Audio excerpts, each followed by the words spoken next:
Não vou ter aquele rito protocolar, ele é o currículo do nosso palestrante, mas ele mesmo falou, o currículo é muito chato, vamos pular isso aí, só fala que eu sou professor e filósofo. Professor, por favor, aqui à frente. Em nome do comandante-geral, Coronel Alberto Pinheiro Neto, agradecer a presença do senhor na nossa casa. É uma honra tê-lo aqui. O professor me deu uma palestra na FGV, ele é reconhecido no Brasil e no mundo, tá? Vocês vão poder aproveitar aqui, ele vai poder discutir um pouco alguns conceitos filosóficos conosco, que podem parecer, quem não conhece, um pouco diferente, mas vocês vão aproveitar muito. Ele vai mexer conosco, vai provocar a nossa tropa, tá? Aproveitem, pensem, reflitam, vai discutir um pouquinho e obrigado por estar aqui conosco, tá, mestre? Muito bem, satisfação imensa, uma tarde como hoje, logo após um feriado para alguns, né, outros nem tanto, e que nos traz aqui para uma reflexão que para o teu desespero vai ter a duração de 1 hora. Portanto, você vai comigo até as 15 horas e 25 minutos. A hora que for 15 e 25 eu paro e a gente abre pelo menos 15 minutos de conversa entre nós, e às 15h40 nós paramos e cada um vai para as suas atividades. Como foi lembrado pelo Nunes, eu sou Cortella. É muito comum no Rio falar em Portela, né, por conta do óbvio, mas meu sobrenome é Cortella. Eu sou paranaense de Londrina, sou caipira, aquilo que a gente chama de pé vermelho, que é o nome que nós nos damos aos caipiras daquela região, mas moro em São Paulo, na capital paulista, há 47 anos. E por isso me animo imensamente estar hoje aqui com vocês. Eu, de maneira geral, tenho várias atividades dentro de atividades das polícias militares, especialmente de São Paulo, né, que é onde eu moro, como disse, mas aqui no BOP é a primeira vez, embora eu os conheça, né, por várias fontes, mas nunca tive a ocasião de aqui estar. Nunes lembrou, eu sou da área de filosofia, sou o que se chama de filósofo. De maneira geral, as pessoas acham que filósofo é alguém que não trabalha, né, tanto que você nunca ouviu falar de greve de filósofo ou de sindicato de filósofo. É uma área, se a gente parar de trabalhar, você nem percebe que a gente tinha começado, né? Além de filósofo, eu tenho uma outra atividade que não é considerada trabalho, eu sou professor, né? Quem dá aula aqui já ouviu a pergunta, professor, o senhor não trabalha, só dá aula, né? Eu não trabalho, eu sou professor e sou filósofo. Eu sou professor titular da Universidade Católica de São Paulo, na qual eu dou aula há 37 anos. Também sou professor da Fundação Dom Cabral, de Belo Horizonte, há 20 anos, e fui professor da Getúlio Vargas durante 15 anos. Portanto, não trabalho em vários lugares. Nos intervalos, sobra tempo, eu sou comentarista da Rádio CBN. Se alguém ouve, eu entro todo dia às 6h33 da manhã. Todos os dias, inclusive, para o Rio de Janeiro. Se algo você ouve, poderá ver. E também, né, sou da TV Cultura de São Paulo e da Globo News. Portanto, não trabalho em vários lugares. Aí, sobrando tempo, eu escrevo livro. Acabei de lançar na Bienal do Livro aqui, sexta-feira, meu 27º livro. É um livro chamado Não Se Desespere. É um livro de filosofia, serve para vascaíno, né, mas ele é um livro de filosofia. A intenção é lidar, né, com a ideia de esperança. E por isso, hoje, para minha alegria, o tema é aquele que está ali, né, no cartaz que vocês viram, que é Qual é a tua obra? É interessante porque eu gosto muito de um pensador francês do século XX, um homem que foi da área de teatro e cinema, chamado Pierre Dac. Dac mesmo, D-A-C. E Pierre Dac tem uma frase que eu vou dizê-la 2 vezes para a gente poder entender melhor. Ele dizia: o futuro é o passado em preparação. O futuro é o passado em preparação. Por isso, pergunta: qual passado nós vamos ter daqui a 20, 30 anos? Esta geração de homens e mulheres será conhecida como aquela que criou qual passado? Qual é o nosso legado? Qual é a nossa herança? Essa geração de homens e mulheres no BOP será conhecida como aquela que deixou o quê? Isto é, qual é o nosso legado de fato? Qual é a nossa obra? Interessante isso, porque há um grande pensador alagoano que já faleceu, um homem especial, chamado Ledo Ivo. Ele foi da Academia Brasileira de Letras. Ledo Ivo morreu em 2012, mas ele tem uma expressão muito pequena e que ajuda demais a pensar. Ele diz: o que sobra é a obra, o resto só sobra. O que sobra é a obra, o resto só sobra. Só sobrar, você sabe, é quando o barco vira de cabeça para baixo.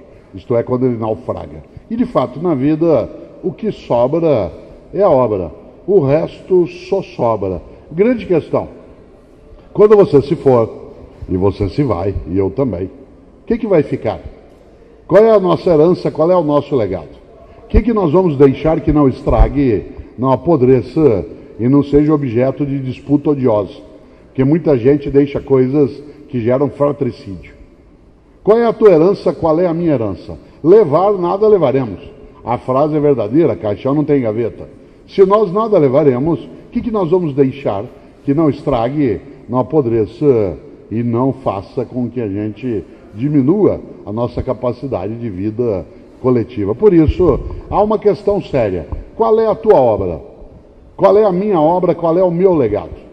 Eu tenho um livro chamado Viver em Paz para Morrer em Paz.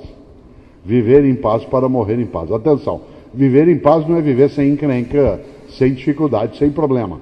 Viver em paz é viver com a certeza que não está tendo uma vida pequena, banal, fútil, inútil, superficial.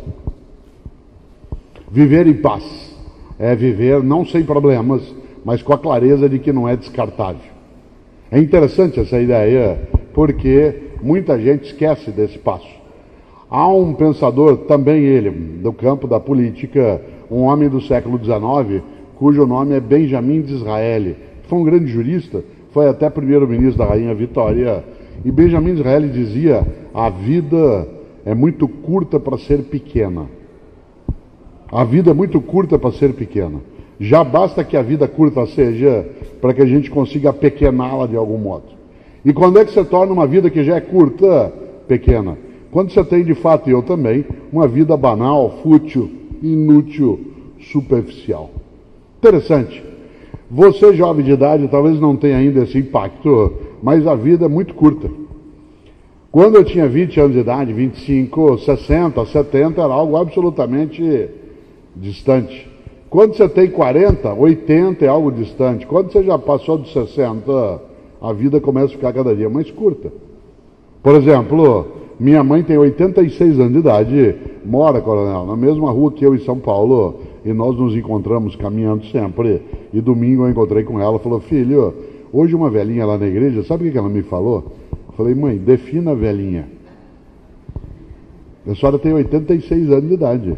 Ah, ela deve ter uns 89, mais ou menos. Claro. A vida é muito curta para ser pequena. E o que é pequeno uma vida? Uma vida banal, fútil, inútil, superficial. Uma das coisas que eu mais admiro naquilo que vocês fazem, e não sou demagógico nisso que estou dizendo agora, é a capacidade de terem sempre a perspectiva de um horizonte em que esteja o melhor. O melhor. Interessante, algumas pessoas aqui almoçaram e logo após o almoço, quando você faz uma palestra, quem é palestrante enfrenta um adversário sério, a própria natureza. Os médicos dão um nome para isso. Cada um de nós, quando se alimenta, é atingido em cheio por um fenômeno biológico chamado alcalose pós-prandial. Isto é, você sabe que a natureza é sábia. Ela faz com que você economize energia após alimentar-se, porque o processo digestório ele tem um gasto energético. Por isso, a natureza é tão sábia que ela criou alguns mecanismos para a nossa sobrevivência. Exemplo, todo animal, você sabe disso, todo animal numa situação de tensão, numa situação de estresse, ele tem uma descarga de adrenalina e a primeira coisa que ele faz é liberar carga inútil. Tem uma contração esfincteriana e aí tudo que é inútil vai embora. Por que você vai sair correndo carregando aquilo que não serve para mais nada? Qualquer animal, inclusive o animal humano. Você está numa situação de estresse, tem contração esfincteriana, urina e fezes saem. Para que você vai correr segurando algo que não serve para mais nada? Aliás, algumas pessoas deveriam fazer isso com a cabeça. Elas carregam coisas que são inúteis ainda. É curioso. Natureza é sábia. Não sei se você já observou, as mulheres aqui estão isentas do que eu vou dizer, mas a natureza é tão inteligente que nós, os machos da nossa espécie, nós somos os homens dessa sala, o único mamífero que tem os testículos desalinhados. Não sei se já notou isso. Olha no intervalo, você vai ver. Não é? Todos os outros mamíferos têm alinhamento testicular. Isso é sério. Por quê? Porque nós somos o único mamífero que é absolutamente bípede. Nós somos o único mamífero que é absolutamente bípede. Até outros primatas, como os símios, eles andam sobre duas patas, mas apoiando ou com a dianteira ou com a cauda. Nós somos o único que anda exatamente sobre duas pernas. E nós não poderíamos ter alinhamento testicular, porque haveria um fenômeno chamado atrito. Seria 3 passos, uma ajoelhada. Por isso, a natureza foi produzindo desalinhamento testicular. E você anda como se fosse um pistão funcionando. Veja depois do intervalo. Interessante. Sapiência da natureza. Veja em si mesmo, claro. Né? Uma das sapiências da natureza é a capacidade, por exemplo, de economizar energia. Cada um e cada uma aqui que almoçou está, desde a hora que comeu, em processo de digestão. Como você gasta energia para digerir o que comeu, a natureza precisa colocar você em economia metabólica. Tem que diminuir teu funcionamento para economizar. Porque você comeu para obter energia. Mas o processo de obtenção da energia gasta energia. Vem aqui uma coisa óbvia. A energia que teu corpo vai gastar para obter energia com alimento tem que ser menor que a energia que ele vai obter. Senão você tem déficit. Ora, para isso ele vai te colocar em modo de segurança. E já fez. Aumentou a descarga, né, de alcaloide na tua circulação. E você sabe que alcaloides e opiáceos, eles levam ao entorpecimento. E à medida que eu vou falando, a alcalose vai te pegando, diminui teu batimento cardíaco, teu ritmo de respiração fica mais lento, você diminui a temperatura em meio grau, 1 grau, aí eu vou falando, minha voz vai percorrendo, daqui a pouco você tomba.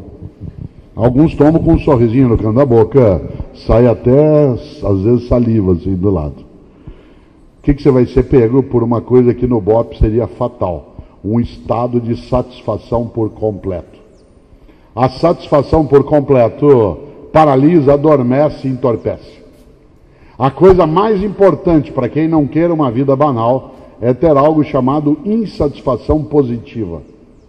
Existe na vida uma insatisfação negativa, que é da chateação, do resmungo, da tristeza. Mas há uma insatisfação positiva, e eu identifico isso no BOP, que é quando você quer mais e melhor. Mais e melhor. Não é só para si e nem a qualquer custo, mas é mais e melhor. Olha que coisa. Cautela com a satisfação por completo. A satisfação por completo paralisa, adormece, entorpece. Você, enquanto eu falo, não me incomoda se você cochilar por 3 ou 4 minutos. Aliás, a alcalose pós-prandial leva a um cochilo de 3, 4 minutos. Né? Para mim não é ofensivo se você fizer isso, mais que isso é safadeza. Né? 3 ou 4 é aceitável sem dificuldade. Cuidado, no entanto, com uma coisa. Enquanto você estiver cochilando, você será vítima fácil de ameaça à tua integridade física, moral e espiritual. Por quê? Porque o estado de satisfação por completo te deixa distraído. O estado de satisfação te dá uma sensação perigosíssima de bem-estar. A satisfação por completo é um risco. Uma das coisas que vocês sem dúvida sabem no dia a dia é o quanto que você tem que continuar buscando, treinando, procurando, melhorando. Guimarães Rosa, grande médico e escritor mineiro, dizia algo especial. Ele dizia, e é verdade, o animal satisfeito dorme. O animal satisfeito dorme. As mulheres sabem o que é isso. A satisfação paralisa, a satisfação adormece, a satisfação entorpece. Por isso, para que você e eu não tenhamos uma vida que seja banal, fútil, inútil, é necessário ter uma insatisfação positiva. Isto é, eu quero mais e melhor. Mais e melhor. Qual é o nome que a gente dá a isso? Ambição. Ambição. O que é ambição? É quando eu quero mais e melhor. Agora, cuidado. Quando eu, em vez de querer apenas mais e melhor, quero só para mim a qualquer custo, aí não é ambição, é ganância. Não se confunda ambição com ganância. Uma pessoa ambiciosa é aquela que quer mais e melhor. Uma pessoa gananciosa é aquela que quer só para si a qualquer custo. E há um custo que, embora possa, não deve ser aceito. É aí que entra a questão de ter uma obra que seja decente. Eu me lembro demais, quando eu falei do Benjamin Disraeli, de um britânico do século VIII, que eu admiro imensamente, chamado Beda. Não é Breda, é Beda. Os católicos, ortodoxos e anglicanos o chamam de São Beda. Beda disse o seguinte: há 3 caminhos para o fracasso. 3 caminhos para o fracasso. Primeiro, não ensinar o que se sabe. Segundo, não praticar o que se ensina. E terceiro, não perguntar o que se ignora. Dizendo de novo, há 3 caminhos para o fracasso. Não ensinar o que se sabe, não praticar o que se ensina e não perguntar o que se ignora. Vamos inverter. Há 3 caminhos para o sucesso: ensinar o que se sabe, praticar o que se ensina e perguntar o que se ignora. Dizendo de outro modo, há 3 caminhos para o sucesso: ensinar o que se sabe, isto é, generosidade mental. Segundo, praticar o que se ensina, ou seja, coerência ética. Terceiro, perguntar o que se ignora, isto é, humildade intelectual. Essas 3 trilhas virtuosas, generosidade mental, coerência ética e humildade intelectual, criam a capacidade de ter uma vida que não seja banal, fútil, inútil, superficial, descartável. Afinal de contas, isso vale. A ambição é quando eu quero mais e melhor. A ganância é quando eu quero só para mim, a qualquer custo. Nós somos um ser capaz, inclusive, de fazer o que a gente não deve. Você sabe disso. Por exemplo, cada um de nós aqui, na vida, e no BOP, e na universidade, e no hospital, e na administração, vive dilemas. Vive dilemas. Por exemplo, nós só vivemos dilemas porque nós somos um ser livre. Eu vou dar um exemplo concreto. Um cão, para aproveitar aqui a tua presença, não como cão, mas como comandante deles, né? Quando Nogueira treina os cães, o que Nogueira faz com o seu grupo é tirar dele um instinto, domesticar o instinto, mantê-lo até certo ponto, mas domesticá-lo. Nós somos um animal que não tem mais instintos indomáveis. Todos os nossos instintos são domáveis, sem exceção. No entanto, olha só, nós somos o único animal que é absolutamente livre. Tem gente que diz assim: eu queria ser livre como um pássaro. Lamento, pássaros não são livres. Pássaros não podem não voar. Pássaros não escolhem para onde voam. Não adianta, numa tarde bonita como hoje, um sabiá aqui no BOP dizer: nossa, está tão bonita a tarde, acho que eu vou a pé pro ninho. E aí ele vai caminhando. Claro que não. Nós somos um animal que pode fazer escolhas. Por exemplo, nenhum animal come o que faz mal para ele, a menos que você o engane. Nós não só comemos o que faz mal para nós, como ainda gostamos. Tem gente que fala: como só carne branca, que é aquela gordura que fica na picanha. Nós somos um animal que é capaz de fazer mal para nós. Nós somos o único animal que nega o instinto de sobrevivência. E o fazemos com dedicação. Há pessoas que são capazes do suicídio. Nós negamos o instinto de sobrevivência. Nenhum animal em sã consciência saltaria de uma pedra com uma asa. Para quê? Por que alguém faria rapel, rafting, ia fazer rally, entrar num carro e ficar girando a 380 quilômetros? Subir o Everest?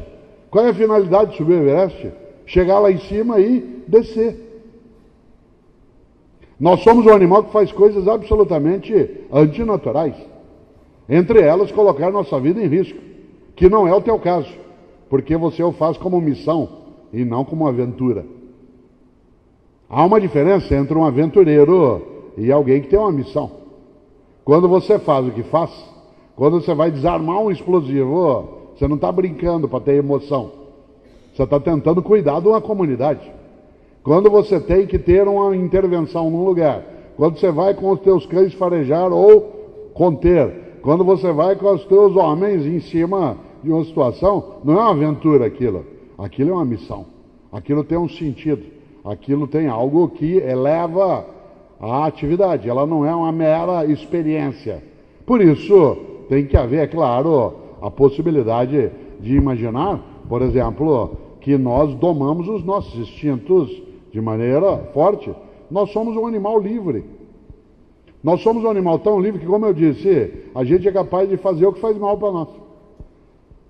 Nós somos negadores do instinto de sobrevivência. Tem gente que bebe no final de semana até quase infartar o fígado. Há pessoas que usam droga em alta quantidade. Nenhum animal faria isso. Como diz o filósofo Rousseau, nascido em Genebra, um cão morre de fome ao lado de 1 quilo de alpiste. Um pássaro morre de fome ao lado de 1 quilo de carne. Ou está na natureza dele, ou ele não faz. A menos que ele venha viver conosco.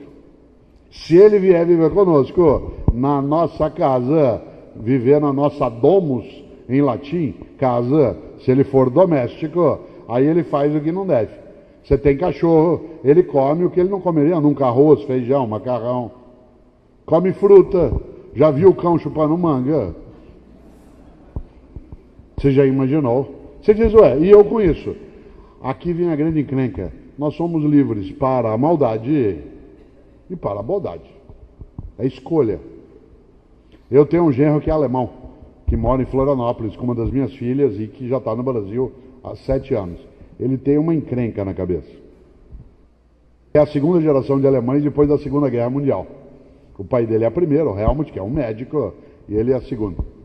Qual que é a encrenca na cabeça do Michael? Como que um povo como o alemão, que gerou ciência, arte, filosofia, religião de alto nível, gerou o horror nazista? Como que um povo que gerou Martinho Lutero, Johann Sebastian Bach, Beethoven, Immanuel Kant, Goethe, foi capaz de gerar o horror nazista? Isto é, uma máquina de extinção. Alguns diriam assim, mas eles foram liderados por Hitler. Cuidado, Hitler nunca foi um líder, ele foi um chefe. Não se confunda liderança com chefia. A liderança é aquela que não exclui. Quem é só um chefe, às vezes para poder mandar tem de excluir. Hitler não foi um líder do povo alemão, ele foi um chefe, tanto que ele teve que mandar fuzilar quem não concordasse com ele. Stalin não foi um líder do povo soviético, ele foi um chefe. Há um líder, você segue. Há um chefe, você obedece. Há um líder, você procura, serve e quer agradar. Há um chefe, você aceita por conta da hierarquia. Por exemplo, eu, professor, eu sou um chefe em sala de aula. Eu tenho uma autoridade. Eu só serei obedecido porque há uma hierarquia. Mas se eu quiser ser admirado, se eu quiser ser seguido, se eu quiser ser procurado, eu tenho que ser muito mais do que um chefe. Eu tenho que ser um líder. O líder é aquele que inspira, aquele que gera admiração, aquele que tem generosidade mental, coerência ética e humildade intelectual. Você e eu tivemos pais e mães, alguns ainda os têm. Vários de nós admiramos os nossos pais, outros nem tanto. Quando você admirava teu pai ou tua mãe? Quando era muito mais do que uma autoridade. Quando era uma liderança. Você queria agradar, você queria ir bem na escola para tua mãe gostar disso. Você queria ser um bom menino para que o teu pai ficasse feliz por você e tivesse orgulho de você. Várias pessoas aqui no BOP perderam já os pais. E quantas vezes você aqui gostaria que ele estivesse aqui hoje, soubesse que você é do BOP, soubesse que você ajuda a cuidar da sociedade fluminense, soubesse que você tem uma tarefa que é decisiva para a gente não apodrecer a nossa esperança. Vários de nós. Meu pai já faleceu há mais de 20 anos e eu gostaria demais que ele visse algumas coisas que eu sou capaz de fazer. Não era só para eu mostrar para ele os livros que eu escrevi, isso também, né? Mas para ele saber que eu fiz para agradá-lo também, porque ele me inspirou a fazê-lo. Nesta hora, volto exatamente a esse polo. Não confunda chefia com liderança. A liderança tem coerência ética. A liderança é aquela que tem generosidade mental e humildade intelectual. Nesta hora, quero lembrar algo. Eu fui secretário de Educação da cidade de São Paulo, e antes de eu ser secretário, o secretário era Paulo Freire. Muita gente conhece aqui o educador Paulo Freire, filho de militar, com professora. O pai de Paulo Freire era sargento da Polícia Militar de Pernambuco, a partir dos anos 1930. E é interessante porque Paulo Freire, não sei se sabe, é o brasileiro com o maior número de títulos de doutorado honoris causa de toda a história do Brasil. O Brasil tem 515 anos. O brasileiro que mais ganhou título de doutorado em honra foi Paulo Freire. Quando ele morreu, no dia 2 de maio de 1997, ele já houvera recebido 36 títulos de doutorado por Harvard, Princeton, Cambridge, Oxford, Bolonha, Paris 4. Hoje é dia 8, daqui a 11 dias será o aniversário do Paulo Freire. Vivo estivesse, faria 94 anos. Olha que coisa interessante.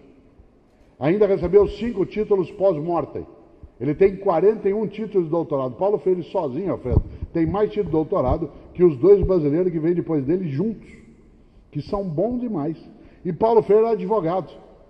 Muita gente acha que Paulo Freire era pedagogo, mas ele era advogado, o que significa que alguns advogados ainda têm salvação. Já imaginou? Paulo Freire, ele recebeu 41 títulos de doutorado. Depois de Paulo Freire, o brasileiro mais honrado é um mineiro, nascido em Montes Claros, que já faleceu, que foi antropólogo, professor, senador da República, vice-governador do Rio, Darcy Ribeiro. Um homem de bem, aliás, um homem que faz uma falta imensa. Há vários homens que nos fazem falta nesse momento em que o país está em crise.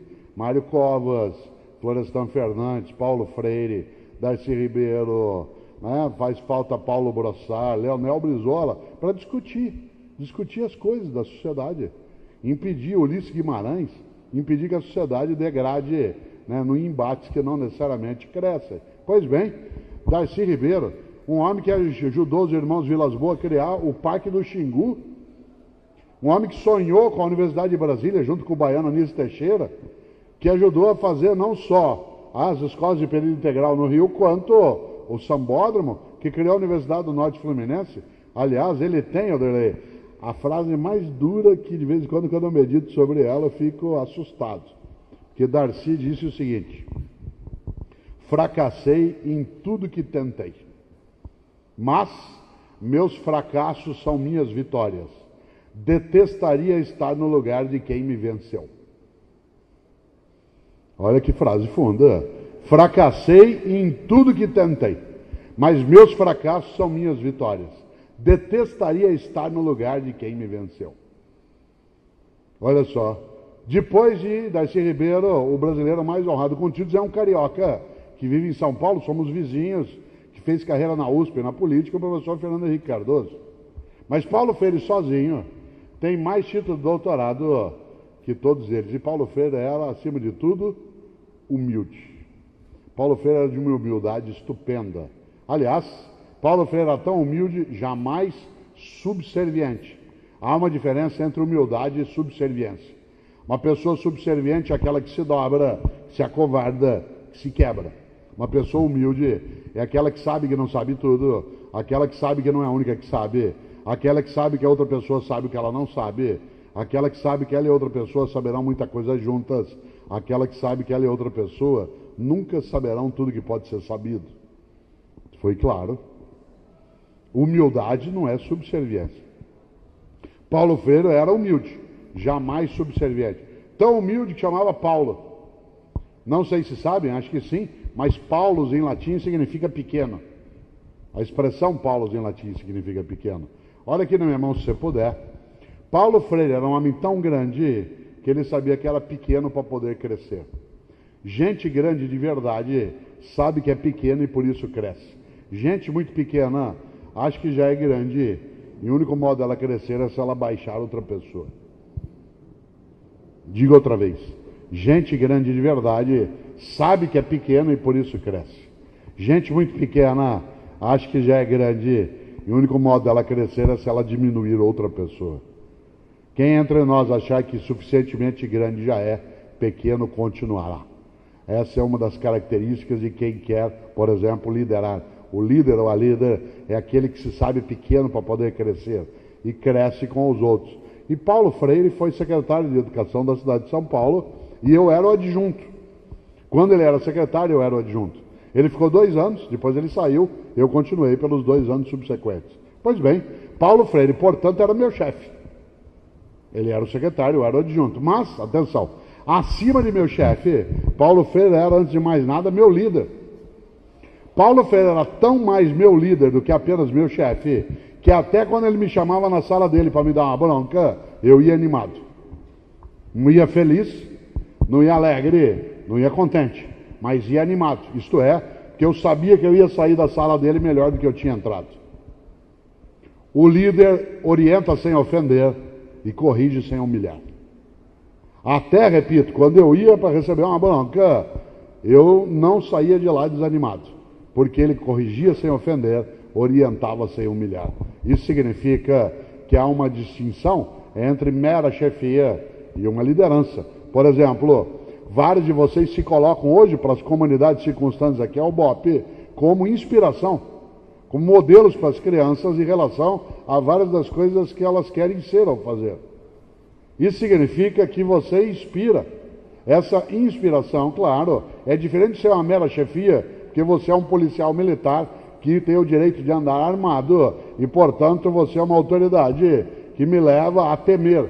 Ao contrário, há várias circunstâncias em que a atividade do temor é necessária para aquilo que vocês fazem, do contrário, não haverá respeito, mas na comunidade, que você chamava de prevenir o criminoso, é necessário ser, acima de tudo, alguém que é capaz de inspirar. E por que eu digo isso? Porque é uma questão séria. Quando eu falava da possibilidade, como levantava Michael, meu genro, de imaginar que nós somos capazes de coisas maravilhosas e de coisas horrorosas. Você e eu somos. Qualquer um de nós, porque é livre, vive dilemas o tempo todo. Ninguém deixa de viver dilemas. Quando eu era secretário de Educação na capital, de vez em quando eu era procurado por empreiteiras. A área de educação emociona muito as empreiteiras. Elas gostam de conversar conosco e eles vinham. E eu nunca me esqueço um dia de uma reunião com uma empreiteira da cidade de Campinas. E essa empreiteira, durante a reunião, nada eles falaram que não devessem.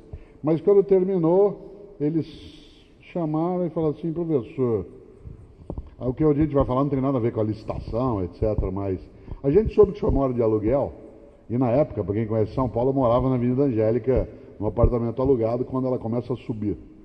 A gente soube que o senhor mora de aluguel, e não tem nada a ver com o que o senhor faz, é só que o senhor é uma pessoa importante.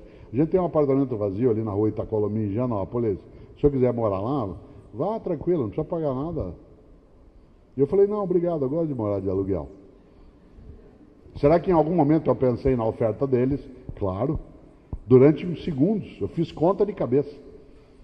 Quanto é que daria, o que eu ia economizar, o que isso daria. Por que eu disse não? Escolha. O não é escolha. Eu sempre digo, não é a ocasião que faz o ladrão, a ocasião apenas o revela. A decisão de ser ladrão ou não é anterior à ocasião. Milhares de pessoas encontram dezenas de ocasiões todos os dias e não o são. A ocasião revela o ladrão, não o faz. É claro que, falando de uma pessoa que é capaz de pensar por si mesma, estou falando de uma criança, não estou falando de alguém que já tem juízo. É interessante, porque quando a gente imagina, há aí uma força, que é a nossa capacidade de fazer escolhas. A vida é feita, claro, de escolhas. Eu posso fazer más escolhas e boas escolhas. Quando Michael, meu genro, assusta, com o que ele está preocupado? Como que um povo como o alemão, que é capaz de agora acolher os refugiados, porque vai ter que apagar a história do que fez no século XX.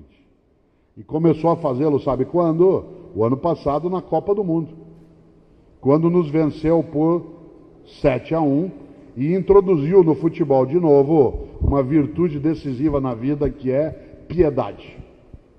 Piedade. A seleção alemã trouxe ao futebol piedade. Fazia tempo que não tinha. Piedade é vencer sem humilhar, derrotar sem ofender, ultrapassar sem esmagar. A piedade, ela é um privilégio que os deuses acolhem. Na história militar, inclusive, do Ocidente, a impiedade é recusada pelos deuses. A história mais clássica disso é a Ilíada, atribuída a Homero, que conta a história da guerra de Troia, de um pedaço da guerra que é a morte de Aquiles. Aquiles, um semideus grego, comete um pecado, a impiedade. Quando ele mata o filho do rei de Troia, em vez de devolver o corpo para que a família possa sepultá-lo em paz, ele decide humilhar, ofender, esmagar, amarra o cadáver numa biga, num carro de combate e sai circulando para lá e para cá até a humilhação ser completa. Os deuses não aceitaram isso. Rapidamente, o grande, o especial Aquiles será morto. A seleção alemã trouxe a piedade ao futebol de novo. Quem assistiu ao jogo se lembra, acabou o primeiro tempo 5-0. No segundo eles seguraram. Meu filho mais novo, Pedro, é da Sport TV, e ele estava cobrindo o jogo lá no Mineirão. Aliás, ele assistiu vários jogos do Brasil no campo, um privilégio que só ele e o Fred tiveram. Ficaram ali sem fazer nada, uma coisa especial. E é interessante porque o Pedro, que não assina meu sobrenome na TV, porque eu também faço televisão, ele assina Pedro Mota. O Pedro, disse, pai, aconteceu alguma coisa do primeiro para o segundo tempo, e é verdade. Quem assistiu ao jogo se lembra. Quando estava 5-0, muita gente parou de assistir. Mas quem estava vendo viu que a Alemanha pôs o pé no freio. Agora veio à tona o que eles fizeram. No intervalo, o capitão do time disse, gente, chega. Eles não vão nos derrotar. Estão apavorados. Eles não vão nos vencer. Vamos respeitá-los. Eles são pentacampeões do mundo. É o país que nos acolheu. É a nação que está com a Copa. Ainda fizeram mais 2 gols, não sei se vocês lembram, quase que pedindo desculpas. O gol estava aberto, vocês puseram aqui um goleiro da 2ª divisão do Canadá. Você já imaginou? Do que eu estou falando? De uma virtude, que é piedade. Piedade é vencer sem humilhar, derrotar sem ofender, ultrapassar sem esmagar. Obviamente que quando Paulo Freire, como secretário, ele é meu líder mais do que apenas meu chefe, isso significa que ele tinha algumas qualidades que eu admirava e admiro. As 3 que eu mencionei. Generosidade mental, ou seja, ensinar o que sabe. Segundo, coerência ética, praticar o que ensina. E terceiro, claro, humildade intelectual, perguntar o que ignora. Você e eu somos livres e aqui vem a encrenca. Nós somos capazes de coisas maravilhosas e de coisas horrorosas. Eu, Cortella, sou capaz de abraçar minha mulher Cláudia, como fiz ontem à noite, e dar um beijo na testa dela, como sou capaz de falar para ela coisas horrorosas só para machucá-la. Se ela mexe comigo e eu quiser pegá-la, é fácil. O mesmo Cortella que a abraça, vira e fala assim, você está gordo, hein? Eu era capaz, quando eu era menino, e você também, de ir à escola defender o irmão mais novo numa encrenca, mas também quando ele passava correndo perto de mim, era capaz de colocar o pé para ele desabar. Eu era capaz de protegê-lo e dizer para o meu pai e para minha mãe alguma coisa que ele não tinha feito, só para ele tomar uma pega. Você e eu somos angelicais e demoníacos. Ou segura, ou a gente solta o zoológico. Quando que a gente solta? Quando a gente bebe, por exemplo. Tem gente que diz que bebe e fica fora de si, nada, fica dentro de si. Aí o cara se mostra inteirinho, ele sai todo para fora. Começa a ficar cheio de amizade, abraça todo mundo, passa a mão, fica numa alegria. Cuidado, você sabe que você e eu somos capazes daquilo, inclusive, que a gente não deve. Olha que interessante, mas a gente pode, mas não deve. E eu estou olhando daqui o Cristo, uma visão que vocês têm sempre, e eu me lembrei de algo, a cidade onde eu moro, São Paulo, foi fundada no dia 25 de janeiro. E ela recebeu o nome de São Paulo exatamente por isso. Sabe aqui, quem já estudou um pouco história do cristianismo, que 25 de janeiro é o dia que os cristãos acreditam que um judeu chamado Saul, que era militar, que perseguia os cristãos, ele aderiu à mensagem cristã. Esse judeu chamado Saul vinha a cavalo no atual caminho de Damasco, daquilo que hoje é a Síria, e de repente um sol forte bateu no rosto dele, ele caiu do cavalo e mordeu o pó. Tem gente que para aprender tem que morder o pó. E ele mordeu o pó, e aí teve uma visão, segundo a crença cristã, e rendeu-se à mensagem de Jesus, e nessa hora passou de perseguidor a defensor. E esse homem teve seu nome mudado. Ele que se chamava Saul foi chamado de Paulo para aprender a ser humilde. São Paulo, como dizem os cristãos anglicanos e ortodoxos, ele teve uma tarefa a partir daí. Ele decidiu imitar Jesus, passando a pregar pelos lugares. Parênteses, Jesus de Nazaré, seja você ou eu cristão ou não, essa é uma decisão individual, tem uma lição para a liderança inesquecível. Jesus de Nazaré ensinou que o verdadeiro líder não forma seguidores, forma outros líderes. O verdadeiro líder não forma seguidores, ele forma outros líderes. Se ele formar seguidores, na hora que ele perder potência, o grupo perde potência. Por exemplo, vocês que têm estruturas, às vezes, de combate, literalmente, um líder forma outros líderes, porque se ele, liderança, ficar para trás, for ferido ou for eliminado, se ele não formar outros líderes, o grupo perde potência. Um pai de família que só forme seguidores, se ele tiver um AVC ou morrer, a família desaba de cima e embaixo. Ah, mas aquele sim era um pai. Bom, mas ele tem que formar outros líderes. Nesse sentido, Paulo aprendeu com Jesus.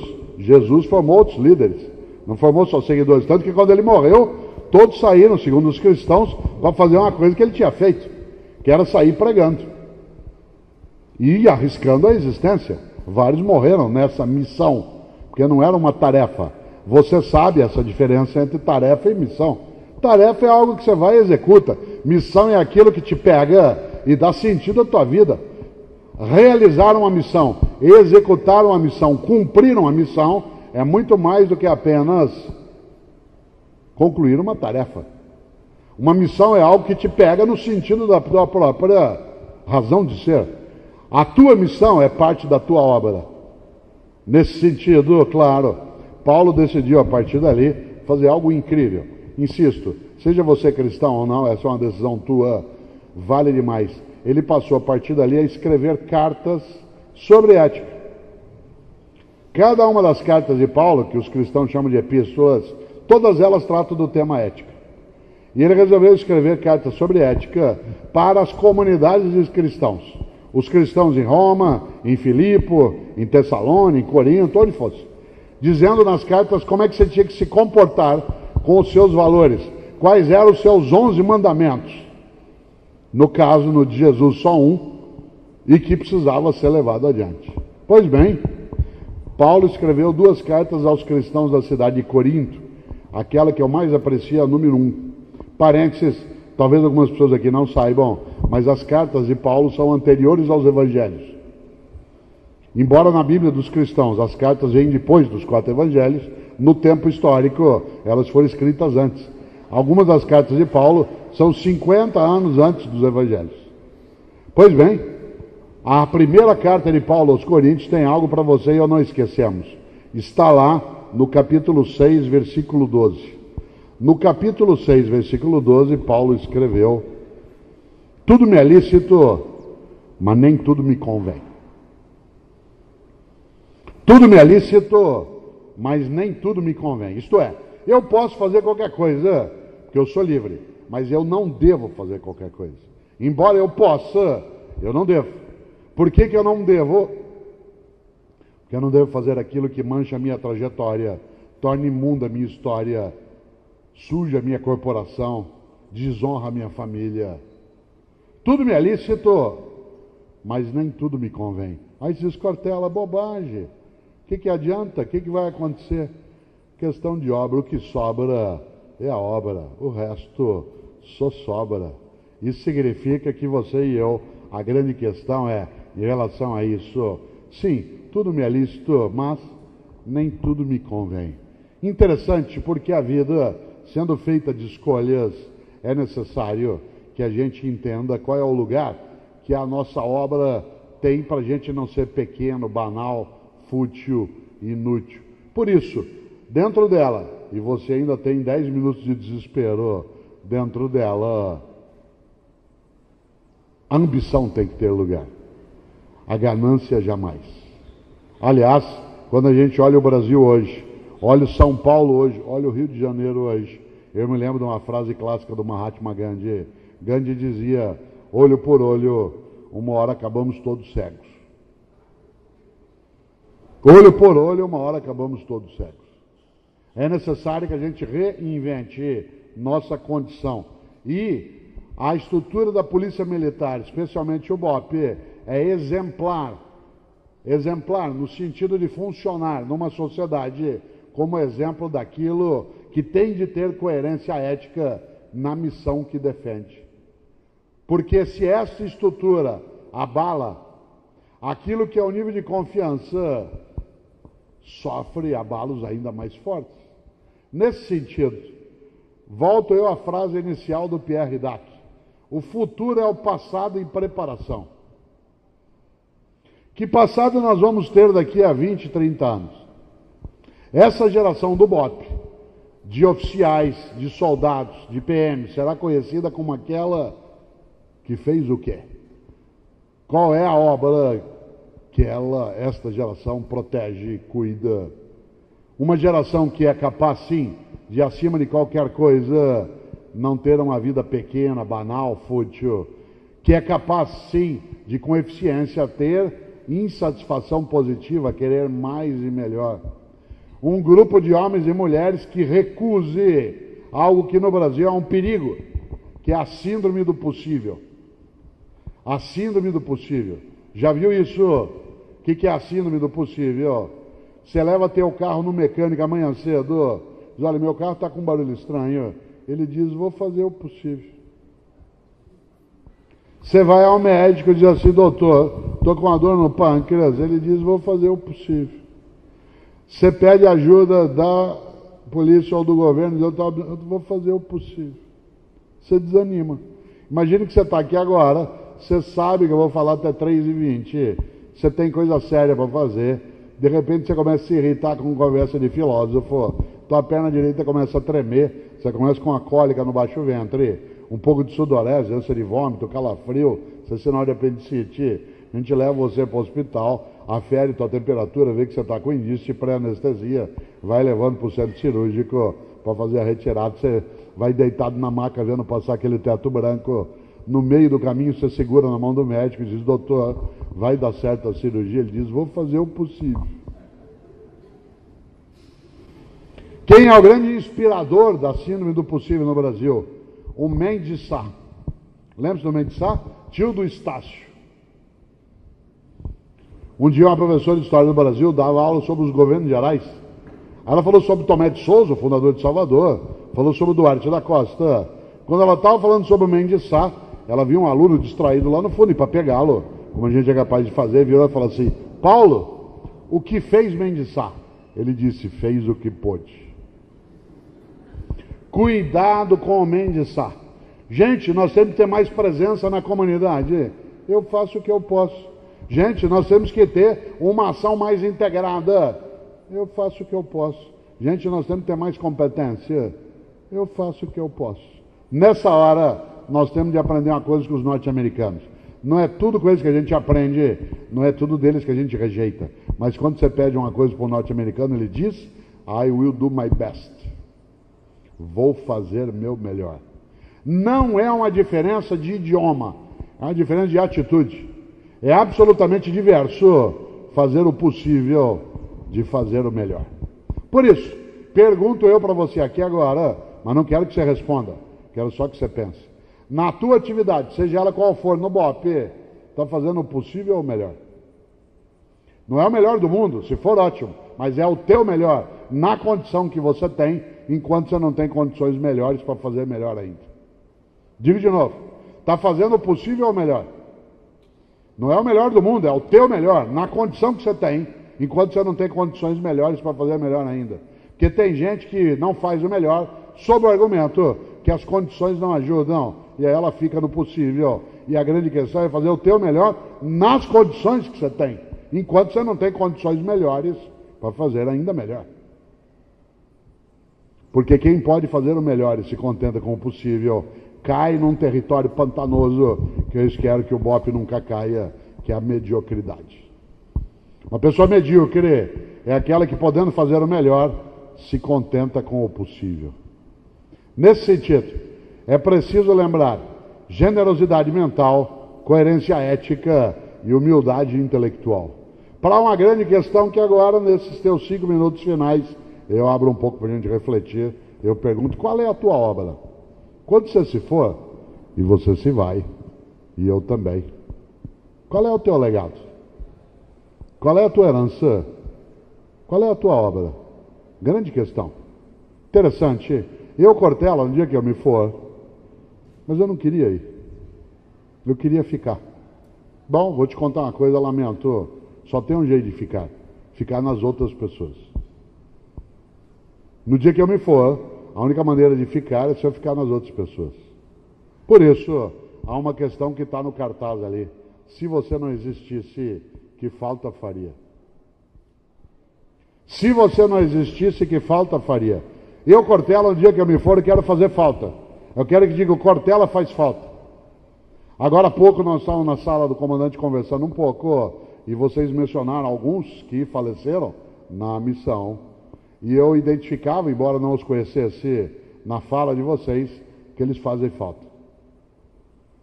Fazer falta. Quando eu me for, eu quero fazer falta. Eu quero que as pessoas digam, o Cortella faz falta. Aliás, porque eu vou te contar uma coisa, morrer é ser esquecido. Não por acaso, no grego arcaico, o verbo para morrer e o verbo para esquecer são o mesmo, que é letos, da onde vem letal. Morrer é ser esquecido. Enquanto alguém derramar uma lágrima por você, cheirar uma roupa sua e ficar com saudade, lembrar de uma música que você curtia, chorar ao ver uma foto, dar risada lembrando de algo que você fez um dia, você continua vivo. Morrer é ser esquecido. Já foi num cemitério onde você tem lá um túmulo com tudo caído em cima, um vaso quebrado, aí morreu. Morrer é ser esquecido. No dia que eu me for, e eu me vou, e você também. Eu não quero ir, quero ficar. Só tem um jeito de ficar. Ficar nas outras pessoas. Você sabe que a única maneira de não ser esquecido é se você for uma pessoa importante. Não confunda importante com famoso. Tem milhares de pessoas que são importantes e não são famosas. A fama, ó. A importância, não. Uma pessoa importante é aquela que faz falta. Enquanto nós estamos aqui agora, tem uma auxiliar de enfermagem no hospital aqui perto, cuidando de um paciente, tirando as escaras dele que está em coma há 3 meses. Nem sabe que está sendo cuidado. Aquela pessoa é absolutamente importante. Quanta gente é importante na tua vida? No teu almoço de Dia dos Pais, teve gente que não foi, te fez uma falta imensa. E alguns não foram, te deram uma alegria imensa. É gente que nos dá o prazer da ausência delas. Olha só. Quem diria? Não confunda importante com famoso. Uma pessoa importante é aquela que faz falta. Uma pessoa famosa, ela é conhecida. Eu, Cortella, às vezes sou famoso. Tem época que eu vou a Ana Maria Braga, depois eu vou a Fátima Bernardes, outro dia eu estava no Danilo Gentili, de vez em quando eu vou ao Jô. Naquela semana, a semana inteirinha eu fico assim. Eu te vi na TV, depois de uma semana. A fama vai embora. O que fica é importante. E sabe quando você se torna importante? Olha para mim se você puder. Você se torna importante quando alguém te leva para dentro. Te importa. Te coloca dentro dela. As pessoas importantes são aquelas que estão dentro de nós. Há pessoas que nós importamos e outras que nós exportamos. No dia que eu me for, eu quero ser uma pessoa que tenha sido importada por muita gente. Eu não tenho dúvida de que você, no trabalho que faz, na atividade que desenvolve, na situação complexa e difícil que vive, nos dilemas que tem no cotidiano, eu não tenho dúvida do quanto você é importante. A fama passa, a importância fica. No entanto, há pessoas que não entendem. Um dia, um grande gaúcho, que viveu no Rio de Janeiro, inclusive, chamado Aparício Torelli. Aparício Torelli apelidou a si mesmo de Barão de Itararé. Ele, inclusive, foi deputado do Partido Comunista nos anos 1940, quando comunistas eram perseguidos, porque eram comunistas. Ele tinha o escritório dele na Ferreira Viana, aqui no Rio. E todo dia a polícia ia lá e dava uma surra nele, a polícia do Getúlio. E ele, inclusive, inventou uma placa que a gente usa até hoje, que é uma criação dele. Ele pôs uma placa do lado de fora da sala dele que era para a polícia, que era assim: entre sem bater. Essa é a invenção dele, do Aparício Torelli. Aparício Torelli era um homem de uma inteligência brutal, mas ele tem uma frase para você e eu pensarmos, e é a penúltima coisa que digo. Ele dizia: a única coisa que você leva da vida é a vida que você leva. A única coisa que você leva da vida é a vida que você leva.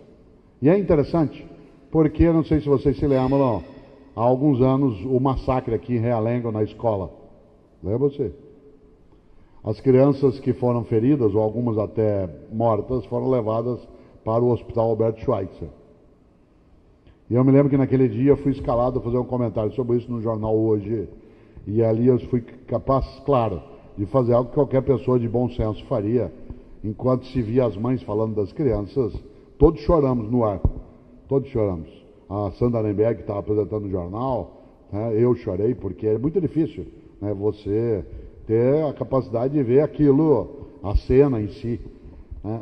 E nessa hora eu me lembrei, Albert Schweitzer, um homem que foi Nobel da Paz em 1952, que era um professor até 30 anos de idade, e decidiu que ele tinha que ser mais de professor, e foi fazer medicina com 30 anos. Formou-se com 37 anos e passou a vida dedicando a vida dele a outras pessoas, como vocês fazem. Passou a ganhar a vida cuidando de vida. Foi embora para o Gabão, na África. Ficou 50 anos no Gabão, meio século.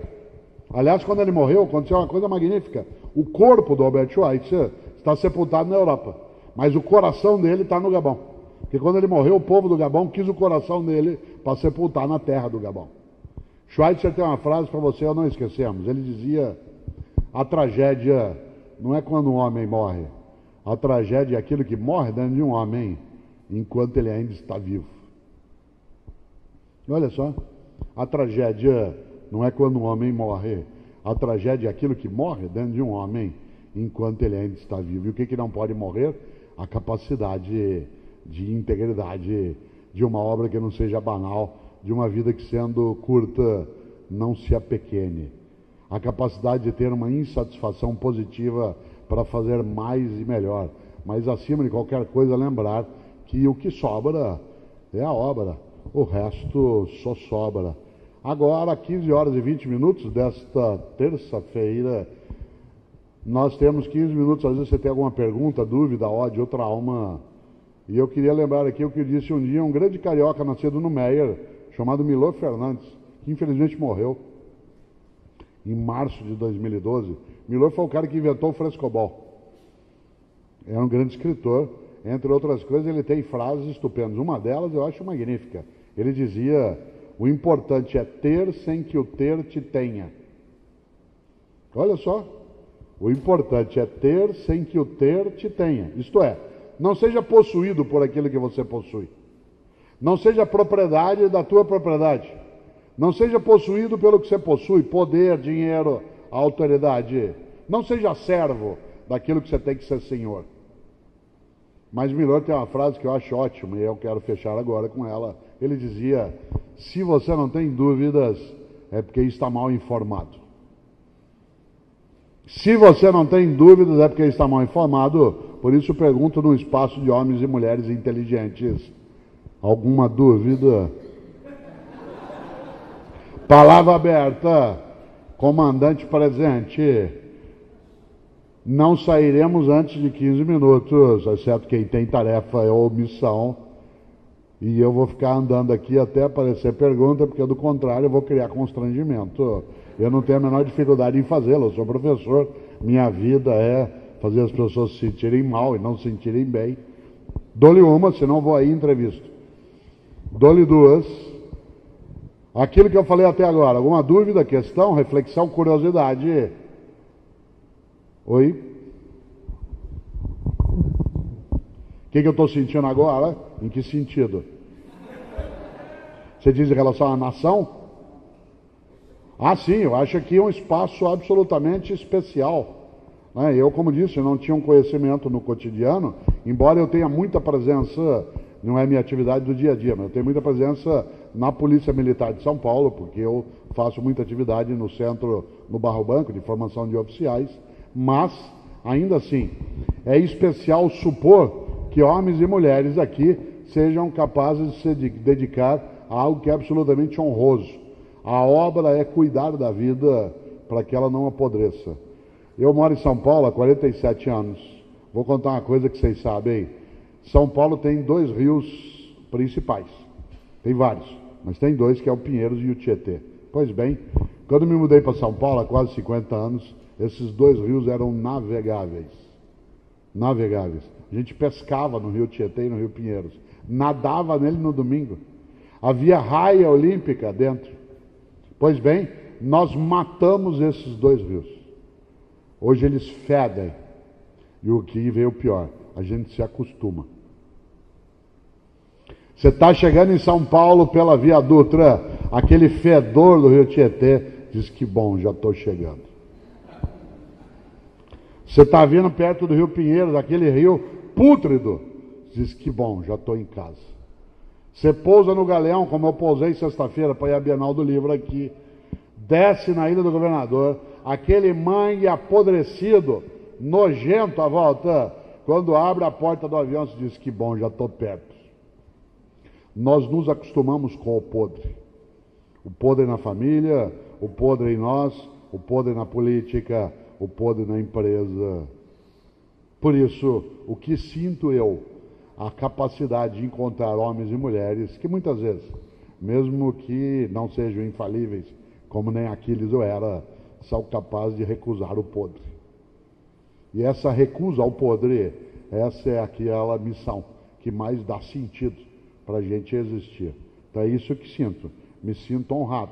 No dia em que eu estava, Major Nunes lá na Fundação Getúlio Vargas, né? Estava lá, ele diz, você faz um dia uma palestra no BOP? Eu disse, sem dúvida, né? Não há outra coisa que eu possa retribuir, porque eu sou um professor, eu não trabalho, né? Eu preciso, a única coisa que eu sei é falar. Então eu venho e falo, mas o que vocês oferecem te torna importante. Meu modo de ser importante é ser professor. Aliás, quem aqui é professor sabe disso. Nós somos a única profissão que alguém atravessa a rua para cumprimentar. Você está andando no rio e fala assim, professor, ninguém faz assim, dentista, padeiro. Mas fala, professora, aí para na tua frente e fala assim, professora, você lembra de mim? Bom, você ganhou a imortalidade, você não é mais esquecível. Tem gente que fala assim, professora, um dia você falou uma coisa que mudou minha vida. Tem gente que fala coisa pior para nós. Fala assim, professor, preciso contar uma coisa. Sabia que hoje eu sou professor por tua causa? Já imaginou quando você ouve? Eu preciso contar para o senhor, eu vim para o BOP por sua causa. Eu quis entrar nessa atividade porque o senhor causou isso. Isso te planifica.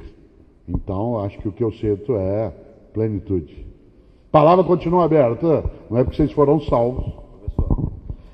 Professor, o senhor diria que uma pessoa que escolheu a profissão policial militar, ser policial militar, já começou a realizar a sua obra?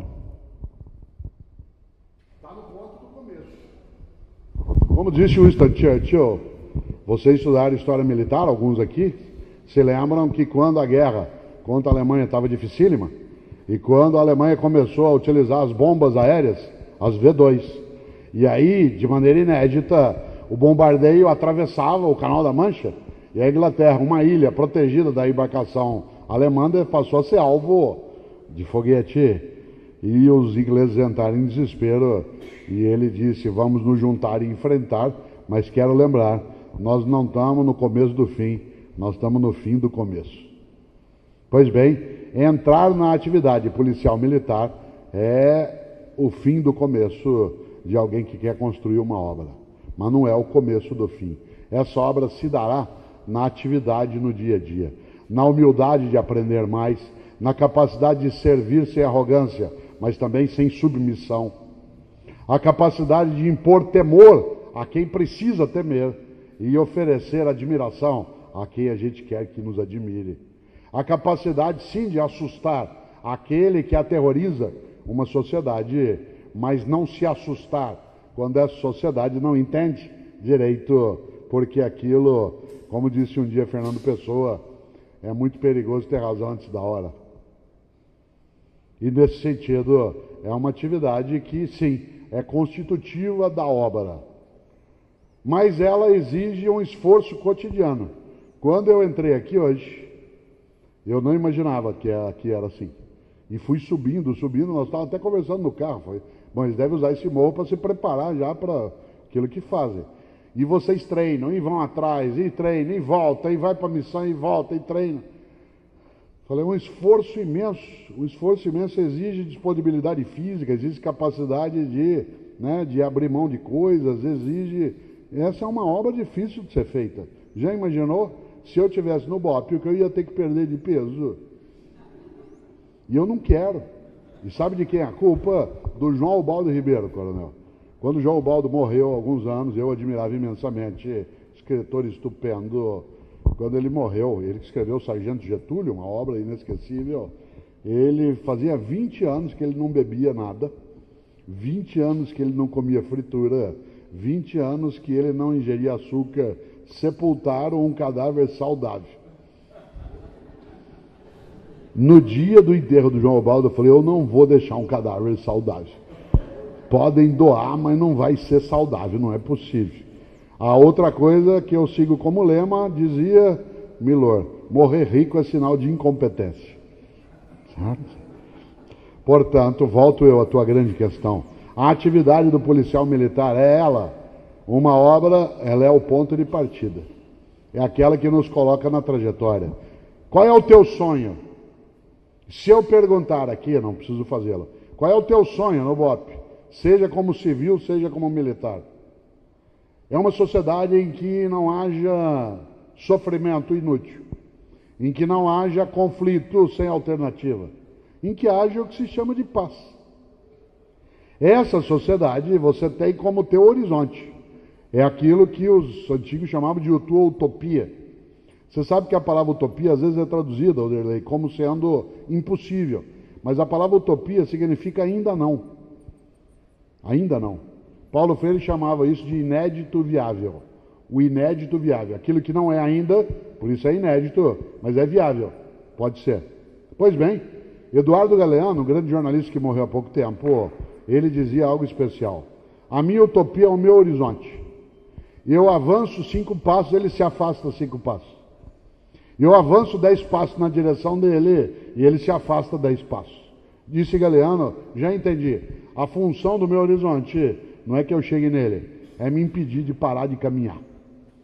A tarefa do horizonte é impedir que eu pare de andar em direção a ele. E por isso, acho que a atividade do policial militar, ela tem essa configuração. É dificílima, exige capacidade de escolha, abnegação, ela tem um reconhecimento muito fragmentado na sociedade. E eu acho que um dia Darcy Ribeiro diria a mesma coisa. Fracassei em tudo que tentei, mas meus fracassos são minhas vitórias. Detestaria estar no lugar de quem me venceu. A palavra continua aberta, vocês ainda têm 2 minutos. Meu nome é Frida. Então, com relação à nossa profissão, nós temos que calcar em cima de ética, em cima de moral, e diante da sociedade que a gente está enfrentando diariamente, em todos os jornais, em todos os noticiários, a gente fica lidando direto com corrupção, direto com violência. Então, diante disso tudo, o que você tem para dizer para a gente em relação ao momento que o país está vivendo hoje, como que a gente tem que se comportar diante da população? Como disse um dia um juiz da Suprema Corte norte-americana, o sol é o melhor detergente. E hoje as coisas estão vindo à clara, que o que a gente vive hoje não é a sujeira, é o começo da limpeza. O que a gente está vivendo é a identificação do que apodrecia a nossa estrutura no campo público e privado.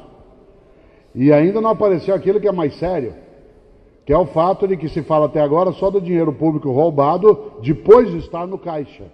Mas tem o roubo do dinheiro público antes que ele chegue ao caixa, chamado sonegação. A Receita calcula que só em 2012 foram 400 bilhões de reais sonegados.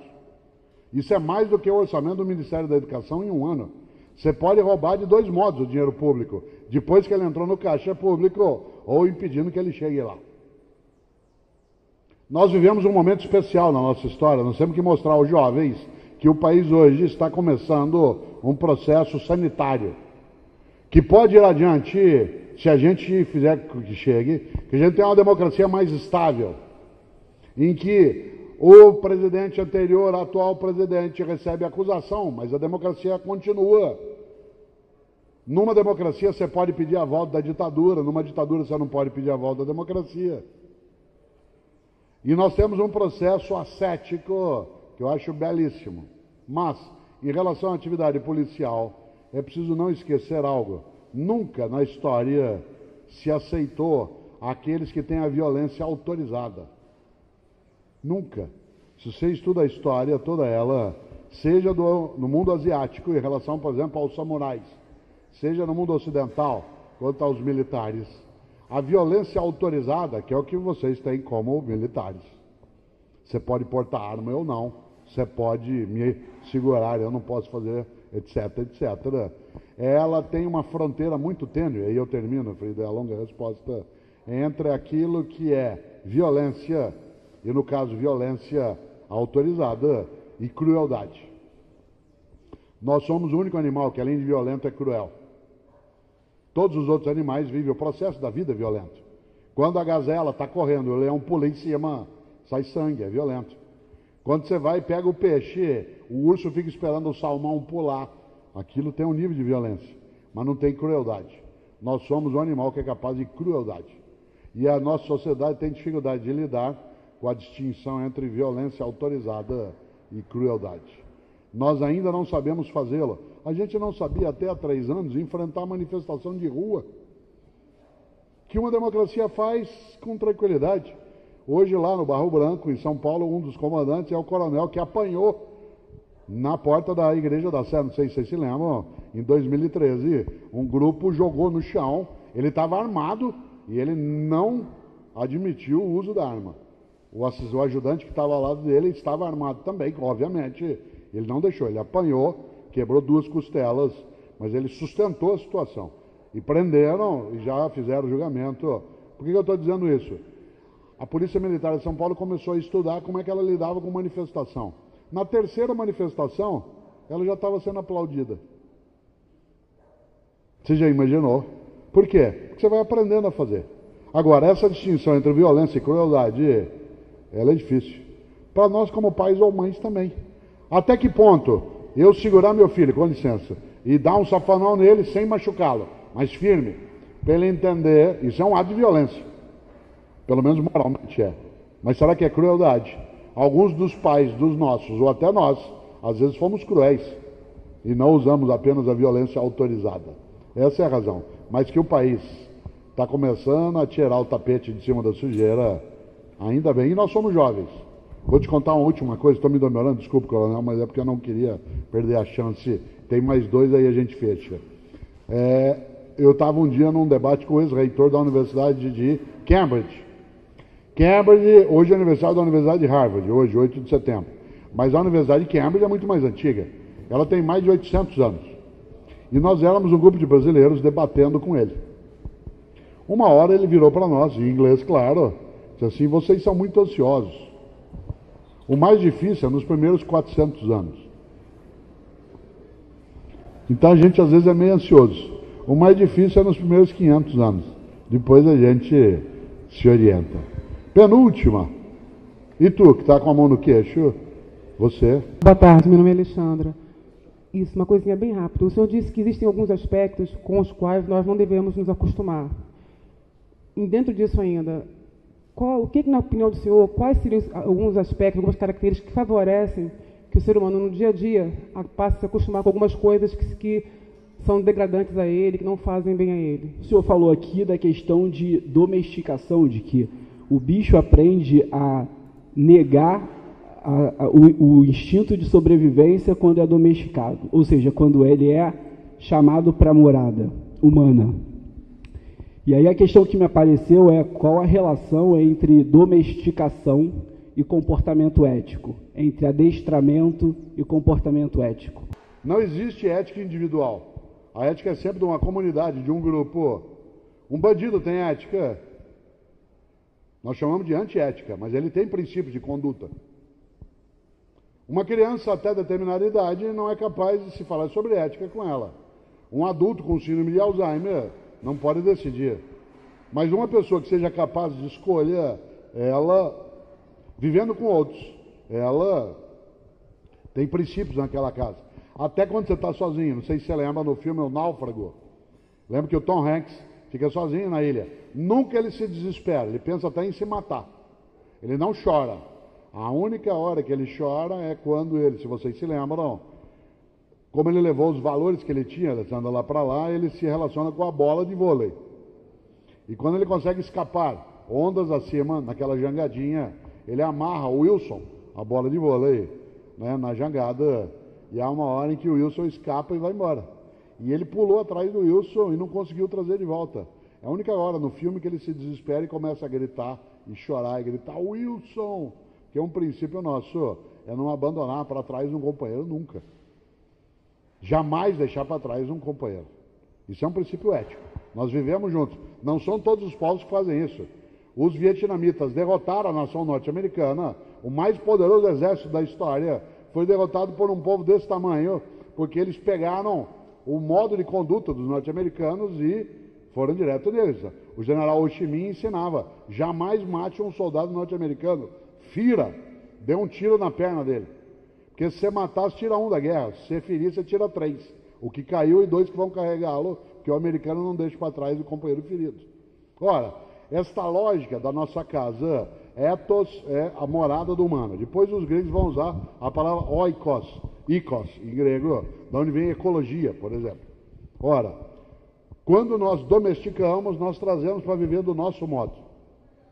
Quando você adestra alguém, você está fazendo com que ele perca a autonomia. Exemplo, sem ser aqui ofensivo no que eu vou dizer, na universidade o que mais se valoriza é a divergência. Na instituição militar o que menos se valoriza é a divergência. E nem pode ser-lo. Por que você faz ordem unida? Eu fiz CPUR, cavalaria. Por que você fazia ordem unida? Porque você põe alguém marchar no pátio durante 4 horas dizendo esquerda, direita, para você aprender a obedecer sem raciocinar. Isto é, você tem que adestrar o cara. Porque não adianta, na hora de você, numa missão, atacar um ninho de metralhadora, né? O cara fala, peraí, eu quero discutir, vamos formar um grupo de trabalho, né? Vamos pensar melhor, vamos por ordem alfabética. Tá bom, capitão Zósimo, vamos por ordem alfabética. Então, há algumas naturezas de instituição do trabalho que exigem, claro, que você adestre. No BOP, várias situações são de adestramento. E precisam sê-lo. Tal como na medicina, você não pode formar um cirurgião que enxergue, de fato, uma pessoa por baixo. Senão ele não corta. Se ele imaginar que tem um ser humano ali, que ele está passando uma serra no crânio, ele não corta. Ele tem que ser adestrado para ficar ouvindo música, contando piada, falar de outra coisa enquanto ele está... Claro, o adestramento não é sempre negativo. Por exemplo, um piloto é adestrado a não raciocinar, a fazer automaticamente. Chama-se rotina. Agora vem a questão da Alessandra. A rotina, quando ela vira monotonia, ela se incorpora em nós. E nós passamos a fazer sem pensar, sem refletir. Você sabe que hábitos, como dizia o Mark Twain, hábito não é uma coisa que se atira pela janela e ele sai. Você tem que empurrar a escada abaixo, degrau por degrau. E hábito é uma coisa perigosíssima. A gente se acostuma até com o próprio pum. A gente acha que é normal. Há pessoas, inclusive, que o fazem e ainda enfiam a cabeça debaixo do lençol. Certo? Você diz assim, mas isso é degradante? Não, a pessoa se acostuma. Se acostuma com o teu próprio cheiro. Isso significa que, quando eu dizia que nós nos habituamos com o podre, é porque nós somos capazes, a menos que a gente receba uma sacudida, de fazê-lo. Os árabes dizem, homens são como tapetes, às vezes precisam ser sacudidos. Precisam ser sacudidos. E nessa hora, você e eu somos capazes de incorporar hábitos a ponto de achar que o único modo de fazer é daquele jeito. Aqui vem uma coisa, e aí eu vou terminando. É preciso, quando você tem hábitos fortes, colocá-los em xeque para ver se eles estão no caminho correto. E começar a checá-los. Isto é, discutir se eles têm fundamento ou não. Agora, por que nós fazemos? Porque é cômodo. É gostoso viver a mesma praça, o mesmo banco, o mesmo jardim, as mesmas flores. Sentar na mesma mesa. Quer ver um exemplo? Tem gente nesse auditório que dorme do mesmo lado da cama há 10, 20, 30 anos. Viaja, fica sozinho numa cama grande e dorme daquele lado. Encolhido, como se tivesse uma multidão do outro lado. Tem gente que senta no mesmo lugar em casa, à mesa, para comer há 10, 20, 30 anos. Chega uma visita lá na tua casa no feriado, senta onde você está habituado a sentar, você nem come direito. Não tem lugar marcado aqui nessa sala, cada um sentou onde quis. Se a gente voltasse para cá hoje à noite, você ia sentar onde você está agora. E se você chegasse aqui hoje à noite, tivesse alguém onde você está agora, você nada fala, porque é educado, mas você ia falar, ué, o que ele está fazendo no meu lugar? Nós adoramos aquilo que nos é familiar, porque a gente não precisa refletir. Há uma diferença, portanto, entre uma vida robótica, automática, e aquela que é meditada. Ela dá mais trabalho. Supor, e aqui eu vou terminar, que o BOP, numa terça-feira à tarde, ia trazer alguém da área de filosofia, tal como vocês trazem outras pessoas, para refletir um pouco, é um ótimo sinal. Não porque sou eu, mas porque sair um pouco do óbvio, trabalhar algumas percepções, olhar o óbvio e pensar a partir dele, faz com que a gente seja capaz de não nos habituarmos com aquilo que a gente não necessariamente precisa fazê-lo. Quero agradecer tantos homens, vários que ficaram em pé, chegaram, outros que ficaram sentados num poleiro lá em cima, né? Coisa de circo antigo, e que aqui estão atentos, poucos cochilaram, quem o fez por pouco tempo, mas agradeço imensamente. E quero lembrar algo que eu acho que meus filhos se habituaram desde crianças a crescer, todos eles, com frases coladas na parede, igual vocês têm aqui. Eu colava frases na parede do quarto dos meus filhos. E há duas frases que eles nunca esqueceram. A primeira é uma frase do filósofo Immanuel Kant, o alemão do século XVIII.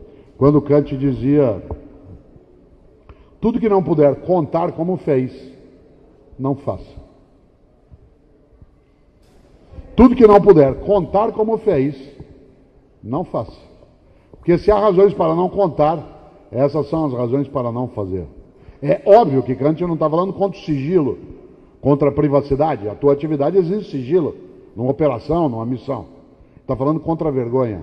Tudo que você não puder contar, como fez. Porque se alguém souber, você vai ficar com vergonha dele souber que você fez. Nem faça. E essa frase ficou lá para eles. A outra, eles demoraram anos para entender. Que é uma frase do Rabino Hillel, que é um rabino do século I depois de Cristo. Hillel mesmo, H-I-L-E-L. Em que ele diz: se eu não for por mim, quem o será? Mas se eu for só por mim, que serei eu? Se não agora, quando? De novo. Se eu for só por mim, desculpe, se eu não for por mim, quem o será? A ideia é de iniciativa. Se eu for só por mim, que serei eu? A ideia é de que eu não sozinho não tenho validade. Mas se não agora, quando? O senso de oportunidade. E eles viveram com isso. E eu me despeço agradecendo com uma despedida árabe. Eu sou casado com um árabe, com uma mulher árabe.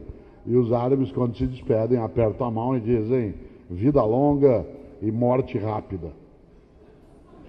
Cuidado, ó, cuidado com a frase. Ela é mais funda. Vida longa e morte rápida, isto é, viva bastante.